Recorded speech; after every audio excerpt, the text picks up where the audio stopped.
നടുവനാട് സമദ്രച്ചനി വായനശാലയിൽ വയോജനങ്ങൾക്കായി പുതുവത്സരാഘോഷം സംഘടിപ്പിച്ചു. ഇരിട്ടി നഗരസഭാ chairperson V Vinod Kumar ഉദ്ഘാടനം ചെയ്തു.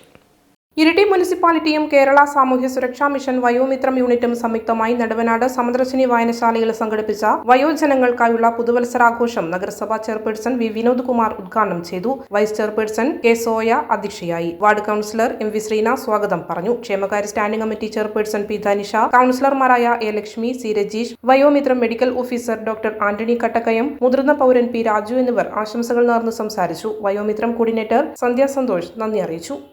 വയോജന നയം തന്നെ രൂപീകരിച്ചുകൊണ്ട് വയോജനങ്ങൾക്ക് ആവശ്യമായിട്ടുള്ള പ്രവർത്തനങ്ങൾ എന്തൊക്കെയാണ് അത് മനസ്സിലാക്കിക്കൊണ്ടുള്ള പ്രവർത്തനങ്ങളാണ് സംഘടിപ്പിക്കാൻ ഗവൺമെന്റ് തീരുമാനിച്ചത്. അതിന്റെ ഭാഗമായിട്ട് തന്നെ ഇരിട്ടി നഗരസഭയിലും സർക്കാരിന്റെ തീരുമാനപ്രകാരം തന്നെ വിവിധങ്ങളായിട്ടുള്ള പദ്ധതികൾ ഞങ്ങളും ആവിഷ്കരിക്കുന്നു. സാധാരണയായിട്ട് വയോജനങ്ങൾക്ക് കൊടുക്കുന്നത് ഊഴ്ന്നുവെട്ടിയും മറ്റ് ചില ഉപകരണങ്ങൾ മാത്രമാണ്. പക്ഷെ അത് മാത്രം പോരാ. എന്തൊക്കെയാണ് വയോജനങ്ങൾക്ക് ഏറ്റവും നല്ല നിലയിൽ ആവശ്യപ്പെടാൻ സാധിക്കുന്നത്, ആ നിലയിൽ അവരുടെ ആവശ്യങ്ങൾ മനസ്സിലാക്കിക്കൊണ്ടുള്ള പദ്ധതി തന്നെ ആവിഷ്കരിക്കാൻ സാധിക്കണം എന്നാണ് ഉദ്ദേശിക്കുന്നത്.